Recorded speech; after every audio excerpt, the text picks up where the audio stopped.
बोलो गुरुदेव भगवान की जय। प्यारे कृष्ण कन्हैया लाल की जय। श्रीमद् भगवद गीता यथारूप गीतोपनिषद दूसरा अध्याय चल रहा है हमारा, गीता का सार। 22 श्लोक कल हो चुके थे, 22 श्लोक पूरे हो चुके थे। आज 23वें श्लोक से। नैनं छिन्दन्ति शास्त्राणि नैनं दहति पावकः न चैनं क्लेदयन्तापो न शोषयति मारुतः। यह आत्मा ना तो कभी किसी शस्त्र द्वारा खंड खंड किया जा सकता है, ना अग्नि द्वारा जलाया जा सकता है, न जल द्वारा भिगोया जा सकता है, ना ही वायु के द्वारा सुखाया जा सकता है। तात्पर्य: सारे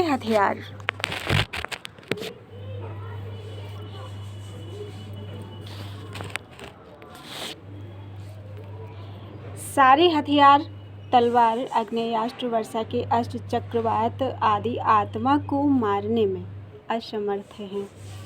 ऐसा प्रतीत होता है कि आधुनिक आग्नेयास्त्रों के अतिरिक्त मिट्टी, जल, वायु, आकाश आदि के भी अनेक प्रकार के हथियार होते हैं। यहाँ तक कि आधुनिक युग के नाभिकीय हथियारों की गणना भी आग्नेयास्त्रों में की जाती है, किंतु पूर्व काल में विभिन्न पार्थिव तत्वों से बने हुए हथियार होते थे। आग्नेयास्त्रों का सामना जल के अर्थात वरुण हथियारों से किया जाता था, जो आधुनिक विज्ञान के लिए अज्ञात हैं। आधुनिक विज्ञान को चक्रवात हथियारों का भी पता नहीं है। जो भी हो, आत्मा को ना तो कभी खंड खंड किया जा सकता है और ना किन्हीं वैज्ञानिक हथियारों से उसका संहार किया जा सकता है, चाहे उनकी संख्या कितनी ही हो।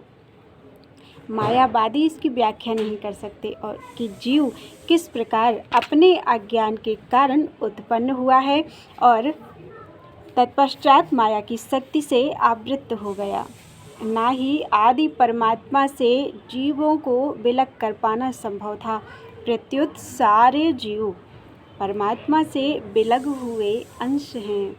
चूँकि वे संतान अणु आत्मा हैं, अतः माया द्वारा आवृत्त होने की उनकी प्रवृत्ति स्वाभाविक है और इस तरह वे भगवान की संगति से पृथक हो जाते हैं। जिस प्रकार अग्नि के स्फुलिंग अग्नि से विलग होते ही बुझ जाते हैं।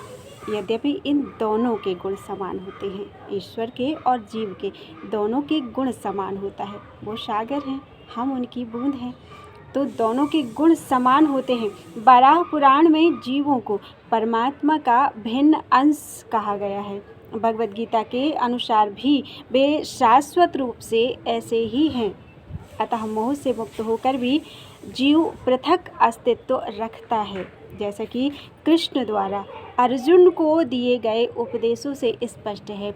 अर्जुन कृष्ण के उपदेश के कारण मुक्त तो हो गया, किंतु कभी भी कृष्ण से एकाकार नहीं हुआ, क्योंकि वो दो ही हैं। ईश्वर और जीव साथ साथ रहते हैं, मित्र की तरह घूमते हैं। तो अर्जुन कृष्ण के उपदेश के कारण मुक्त तो हो गया, किंतु कभी भी कृष्ण से एकाकार नहीं हुआ। अच्छेद्यो अयम अदाह्यो अयम अक्लेद्यो अशोष्य एव च नित्यः सर्वगतः स्थाणुः अचलोऽयं सनातनः। यह आत्मा अखंडित तथा अघुलनशील है। इसे ना तो जलाया जा सकता है, ना ही सुखाया जा सकता है। यह शाश्वत, सर्वव्यापी, अविकारी, स्थिर तथा सदैव एक है, सदैव एक सा रहने वाला है। तात्पर्य: अणु आत्मा के इतने सारे गुण यही सिद्ध करते हैं कि आत्मा पूर्ण आत्मा का अणु अंश है और बिना किसी परिवर्तन के निरंतर उसी तरह बना रहता है। इस प्रसंग में अद्वैतवाद को व्यवहारित करना कठिन है, क्योंकि अणु आत्मा कभी भी परम आत्मा के साथ मिलकर एक नहीं हो सकता। भौतिक कलमश से मुक्त होकर अणु आत्मा भगवान के तेज की किरणों की आध्यात्मिक स्फुलिंग बनकर रहना चाह सकता है। किंतु बुद्धिमान जीव तो भगवान की संगति करने के लिए वैकुंठ लोक में प्रवेश कर जाते हैं। सर्वसंगत शब्द महत्वपूर्ण है क्योंकि इसमें कोई संशय नहीं है कि जीव भगवान की समग्र सृष्टि में फैले हुए हैं। वे जल, थल, वायु, पृथ्वी के भीतर तथा अग्नि के भीतर भी रहते हैं। जो यह मानते हैं कि वे अग्नि में स्वाहा हो जाते हैं वह ठीक नहीं है, क्योंकि यहाँ कहा गया है कि आत्मा को अग्नि द्वारा जलाया नहीं जा सकता। अतः इसमें संदेह नहीं कि सूर्यलोक में भी उपयुक्त प्राणी निवास करते हैं। यदि सूर्यलोक निर्जन हो तो सर्वगत शब्द निरर्थक हो जाता। अव्यक्तो अयम अचिन्त्यो अयम अविकार्यो अयम उच्यते तस्मादेवं विदित्वैनं नानुशोचितुम् अर्हसि। यह आत्मा अव्यक्त है अर्थात व्यक्त नहीं किया जा सकता, अकल्पनीय है, इसकी कल्पना भी नहीं की जा सकती तथा अपरिवर्तनीय कहा जाता है, इसका कोई परिवर्तन भी नहीं होता। यह जानकर तुम्हें शरीर के लिए शोक नहीं करना चाहिए। तात्पर्य, जैसा कि पहले कहा जा चुका है, आत्मा इतना सूक्ष्म है। कहा था बाल के 100वां हिस्सा, बाल की नोक का 100वां हिस्सा, उसका भी 100वां हिस्सा, अर्थात आत्मा इतना सूक्ष्म है कि इसे सर्वाधिक शक्तिशाली सूक्ष्मदर्शी यंत्र से भी नहीं देखा जा सकता। अतः यह अदृश्य है। जहाँ तक आत्मा के अस्तित्व का संबंध है, श्रुति के प्रमाण के अतिरिक्त अन्य किसी प्रयोग द्वारा इसके अस्तित्व को सिद्ध नहीं किया जा सकता। हमें इस सत्य को स्वीकार करना पड़ता है, क्योंकि अनुभव गम्य सत्य होते हुए भी आत्मा के अस्तित्व को समझने के लिए कोई अन्य साधन नहीं है। हमें अनेक बातें केवल उच्च प्रमाणों के आधार पर माननी पड़ती हैं। कोई भी अपनी माता के आधार पर अपने पिता के अस्तित्व को स्वीकार नहीं कर सकता। पिता के स्वरूप को जानने का साधन या एकमात्र प्रमाण माता है। इसी प्रकार वेदाध्ययन के अतिरिक्त आत्मा को समझने का अन्य उपाय नहीं है। दूसरे शब्दों में, आत्मा मानवीय व्यवहारिक ज्ञान तथा व्यवहारिक ज्ञान द्वारा अकल्पनीय है। आत्मा चेतना है और चेतन है। वेदों के इस कथन को हमें स्वीकार करना होगा। आत्मा में शरीर जैसे परिवर्तन नहीं होते। मूलतः अविकारी रहते हुए आत्मा अनंत परमात्मा की तुलना में अणुरूप है। परमात्मा अनंत है और अणु आत्मा इतना सूक्ष्म है, अतः अति सूक्ष्म आत्मा अविकारी होने के कारण अनंत आत्मा भगवान के तुल्य नहीं हो सकता। यही भाव वेदों में भिन्न भिन्न प्रकार से आत्मा के स्थायित्व की पुष्टि करने के लिए दोहराया गया है। किसी बात का दोहराना उस तथ्य को बिना किसी त्रुटि के समझने के लिए आवश्यक है।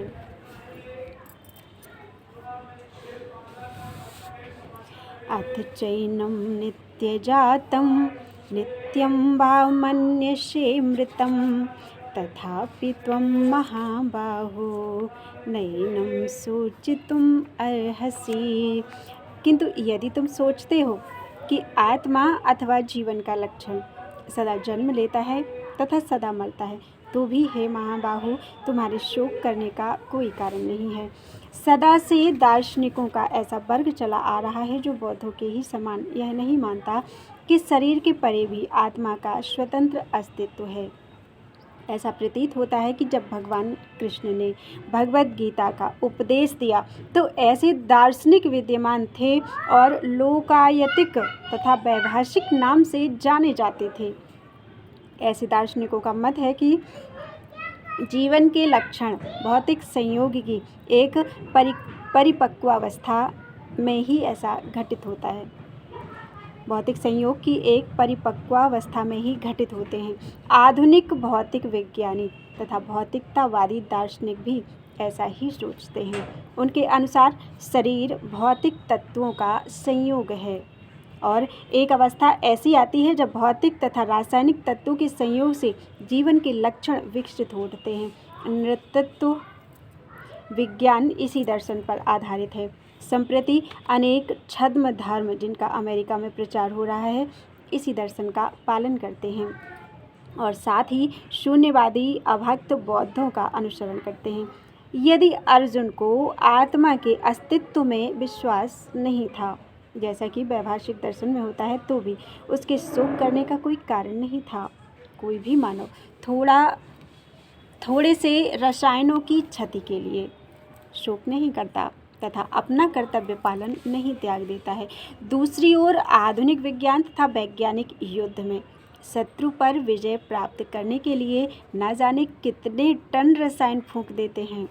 वैभाषिक दर्शन के अनुसार आत्मा शरीर के क्षय होते ही लुप्त हो जाता है। अतः प्रत्येक दशा में चाहे अर्जुन इस वैदिक मान्यता को स्वीकार करता कि अणु आत्मा का अस्तित्व है या कि वह आत्मा के अस्तित्व को स्वीकार नहीं करता, उसके लिए शोक करने का कोई कारण नहीं था। इस सिद्धांत के अनुसार चूंकि पदार्थ से प्रत्येक क्षण असंख्य जीव उत्पन्न होते हैं और नष्ट होते रहते हैं, अतः ऐसी घटनाओं के लिए शोक करने की कोई आवश्यकता नहीं है। यदि आत्मा का पुनर्जन्म नहीं होता तो अर्जुन को अपने पितामह तथा गुरु के वध करने के पाप फलों से डरने का कोई कारण नहीं था। किंतु साथ ही कृष्ण ने अर्जुन को व्यंग्यपूर्वक महाबाहु कहकर संबोधित किया, क्योंकि उसे वैभाषिक सिद्धांत स्वीकार नहीं था जो वैदिक ज्ञान के प्रतिकूल है। क्षत्रिय होने के नाते अर्जुन का संबंध वैदिक संस्कृति से था और वैदिक सिद्धांतों का पालन करते रहना ही उसके लिए शोभनीय था। जातस्य हि ध्रुवो मृत्युर्ध्रुवं जन्म मृतस्य च तस्माद् परिहार्ये अर्थे न त्वं शोचितुम् अर्हसि। जिसने जन्म लिया है उसकी मृत्यु निश्चित है और मृत्यु के पश्चात अर्थात जिसकी मृत्यु हो गई है उसका पुनर्जन्म भी निश्चित है। अतः अपने अपरिहार्य कर्तव्य पालन में तुम्हें शोक नहीं करना चाहिए। तात्पर्य: मनुष्य को अपने कर्मों के अनुसार जन्म ग्रहण करना पड़ता है और एक कर्म अवधि समाप्त होने पर उसे मरना होता है जिससे वह दूसरा जन्म ले सके। इस प्रकार मुक्ति प्राप्त किए बिना ही जन्म मृत्यु का यह चक्र चलता रहता है। जन्म मरण के इस चक्र से वृथा हत्या, वध तथा युद्ध का समर्थन नहीं होता, किंतु मानव समाज में शांति तथा व्यवस्था बनाए रखने के लिए हिंसा तथा युद्ध अपरिहार्य है। कुरुक्षेत्र का युद्ध भगवान की इच्छा होने के कारण अपरिहार्य था और सत्य के लिए युद्ध करना क्षत्रिय का धर्म है। अतः अपने कर्तव्य का पालन करते हुए वह स्वजनों की मृत्यु से भयभीत या शोकाकुल क्यों था? वह विधि अर्थात कानून को भंग नहीं करना चाहता था, क्योंकि ऐसा करने पर उसे उन पाप कर्मों के फल भोगने पड़ेंगे जिनसे वह अत्यंत भयभीत था। अपने कर्तव्य का पालन करते हुए वह स्वजनों की मृत्यु को रोक नहीं सकता था और यदि वह अनुचित कर्तव्य पथ का चुनाव करे तो उसे नीचे गिरना होगा। अव्यक्तादीनि भूतानि व्यक्तमध्यानि भारत अव्यक्तनिधनान्येव तत्र का परिदेवना। सारे जीव प्रारंभ में अव्यक्त होते हैं, अव्यक्त रहते हैं, मध्य अवस्था में व्यक्त होते हैं और विनष्ट होने पर पुनः अव्यक्त हो जाते हैं। अतः शोक करने की क्या आवश्यकता है? तात्पर्य: यह स्वीकार करते हुए कि दो प्रकार के दार्शनिक हैं। एक तो वे जो आत्मा के अस्तित्व को मानते हैं और दूसरे वे जो आत्मा के अस्तित्व को नहीं मानते। कहा जा सकता है कि किसी भी दशा में शोक करने का कोई कारण नहीं है। आत्मा के अस्तित्व को ना मानने वालों को वेदांतवादी नास्तिक कहते हैं। यदि हम तर्क के लिए इस नास्तिकतावादी सिद्धांत को मान भी लें तो भी शोक करने का कोई कारण नहीं है। आत्मा के पृथक अस्तित्व से भिन्न सारे भौतिक तत्व सृष्टि के पूर्व अदृश्य ही तो थे, सृष्टि के पूर्व अदृश्य रहते थे। इस अदृश्य रहने की सूक्ष्म अवस्था से ही दृश्य अवस्था आती है। जिस प्रकार आकाश से वायु उत्पन्न होती है, वायु से अग्नि, अग्नि से जल और जल से पृथ्वी उत्पन्न होती है। पृथ्वी से अनेक प्रकार के पदार्थ प्रकट होते हैं। यथा एक विशाल गगनचुंबी महल पृथ्वी से ही प्रकट है। जब इसे ध्वस्त कर दिया जाता है तो वह महल अदृश्य हो जाता है, अर्थात धूल में मिल जाता है और अंततः परमाणु रूप में बना रहता है। शक्ति संरक्षण का नियम बना रहता है, किंतु कालक्रम से वस्तुएं प्रकट तथा अप्रकट होती रहती हैं। अंतर इतना ही है, अतः प्रकट होने अर्थात व्यक्त या अप्रकट होने अर्थात अव्यक्त पर शोक करने का कोई कारण नहीं है। यहाँ तक कि अप्रकट अवस्था में भी वस्तुएं समाप्त नहीं होती। प्रारंभिक तथा अंतिम दोनों अवस्थाओं में ही सारे तत्व अप्रकट रहते हैं, केवल मध्य में भी प्रकट होते हैं और इस तरह इससे कोई वास्तविक अंतर नहीं पड़ता। यदि हम भगवद गीता के इस वैदिक निष्कर्ष को मानते हैं कि ये भौतिक शरीर कालक्रम में नाशवान है, तो हमें यह सदा स्मरण रखना होगा कि यह शरीर वस्त्र अर्थात परिधान के समान है, अतः वस्त्र परिवर्तन होने पर शोक क्यों। शाश्वत आत्मा की तुलना में भौतिक शरीर का कोई यथार्थ अस्तित्व नहीं होता। यह स्वप्न के समान है।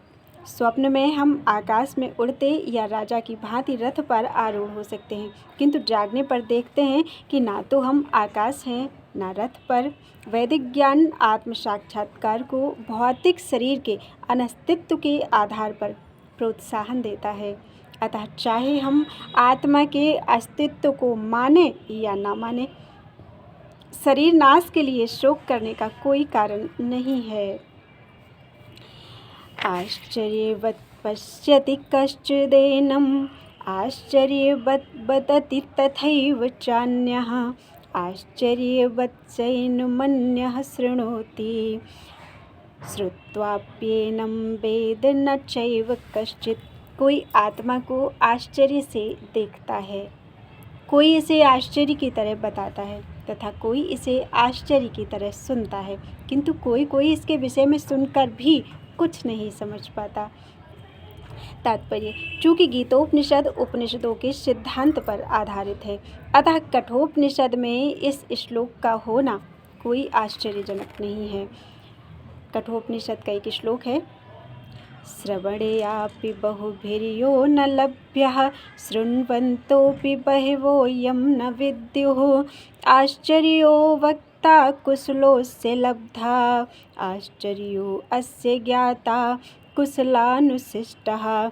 विशाल पशु, विशाल वटवृक्ष तथा 1 इंच स्थान में लाखों करोड़ों की संख्या में उपस्थित सूक्ष्म कीटाणुओं के भीतर अणु आत्मा की उपस्थिति निश्चित रूप से आश्चर्यजनक है। अल्पज्ञ तथा दुराचारी व्यक्ति अणु आत्मा के स्फुलिंग के चमत्कारों को नहीं समझ पाता। भले ही उसे बड़े से बड़ा ज्ञानी जिसने विश्व के प्रथम प्राणी ब्रह्मा को भी शिक्षा दी हो, क्यों न समझाए।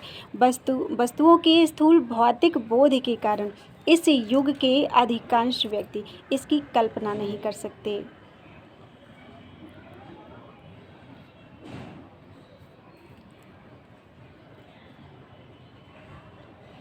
कि इतना सूक्ष्म कण किस प्रकार इतना विराट और इतना लघु बन सकता है। अतः लोग आत्मा को उनकी संरचना या उसके विवरण के आधार पर ही आश्चर्य से देखते हैं। इंद्रिय तृप्ति की बातों में फंसकर लोग भौतिक शक्ति अर्थात माया से इस तरह मोहित होते हैं कि उनके पास आत्मज्ञान को समझने का अवसर ही नहीं रहता। यद्यपि यह तथ्य है कि आत्मज्ञान के बिना सारे कार्यों का दुष्परिणाम जीवन संघर्ष में पराजय के रूप में होता है, संभवतः उन्हें इसका कोई अनुमान नहीं होता कि मनुष्य आत्मा के विषय में चिंतन करना चाहिए। मनुष्य को आत्मा के विषय में चिंतन करना चाहिए और दुखों का हल खोज निकालना चाहिए। ऐसे थोड़े से लोग जो आत्मा के विषय में सुनने के इच्छुक हैं, अच्छी संगति पाकर भाषण सुनते हैं, किंतु कभी कभी अज्ञानवश वे परमात्मा तथा अणु आत्मा को एक समझ बैठते हैं। ऐसा व्यक्ति खोज पाना कठिन है जो परमात्मा और अणु आत्मा उनके पृथक पृथक कार्यों तथा संबंधों एवं अन्य विस्तारों को सही ढंग से समझ सके। इससे अधिक कठिन है ऐसा व्यक्ति खोज पाना जिसने आत्मा के ज्ञान से पूरा पूरा लाभ उठाया हो और जो सभी पक्षों से आत्मा की स्थिति का सही सही निर्धारण कर सके। किंतु यदि कोई किसी तरह से आत्मा के इस विषय को समझ लेता है तो उसका जीवन सफल हो जाता है। इस आत्मज्ञान को समझने का सरलतम उपाय यह है कि अन्य मतों से विचलित हुए बिना परम प्रमाण भगवान कृष्ण द्वारा कथित भगवद गीता के उपदेशों को ग्रहण कर लिया जाए। किंतु इसके लिए भी इस जन्म में या पिछले जन्मों में प्रचुर तपस्या की आवश्यकता होती है, तभी कृष्ण को श्री भगवान के रूप में स्वीकार किया जा सकता है। पर कृष्ण को इस रूप में जानना शुद्ध भक्तों की अहेतुकी कृपा से ही होता है, अन्य किसी उपाय से नहीं। देहि नित्यं बद्धो अयं देहे सर्वस्य भारत तस्मात् सर्वाणि भूतानि न त्वं सोचितुम् अर्हसि। हे भरतवंशी, शरीर में रहने वाले देही का कभी भी वध नहीं किया जा सकता, अतः तुम्हें किसी भी जीव के लिए शोक करने की आवश्यकता नहीं है। हे तात्पर्य, अब भगवान अभिकारी आत्मा विषयक अपना उपदेश समाप्त कर रहे हैं। अमर आत्मा का अनेक प्रकार से वर्णन करते हुए भगवान कृष्ण ने आत्मा को अमर तथा शरीर को नाशवान सिद्ध किया है। अतः क्षत्रिय होने के नाते अर्जुन को इस भय से कि युद्ध में उसके पितामह भीष्म तथा गुरु द्रोण मारे जाएंगे, अपने कर्तव्य से विमुख नहीं होना चाहिए। कृष्ण को प्रमाण मानकर भौतिक देह से भिन्न आत्मा का पृथक अस्तित्व स्वीकार करना ही होगा। यह नहीं कि आत्मा जैसी कोई वस्तु नहीं है या कि जीवन के लक्षण रसायनों की अंतःक्रिया के फलस्वरूप एक विशेष अवस्था में प्रकट होते हैं। यद्यपि आत्मा अमर है, किंतु इससे हिंसा को प्रोत्साहित नहीं किया जाता। फिर भी युद्ध के समय हिंसा का निषेध नहीं किया जाता, क्योंकि तब इसकी आवश्यकता रहती है। ऐसी आवश्यकता को भगवान की आज्ञा के आधार पर उचित ठहराया जा सकता है, स्वेच्छा से नहीं। बोलो वृंदावन बिहारी लाल की जय। 30 श्लोक हो चुके हैं।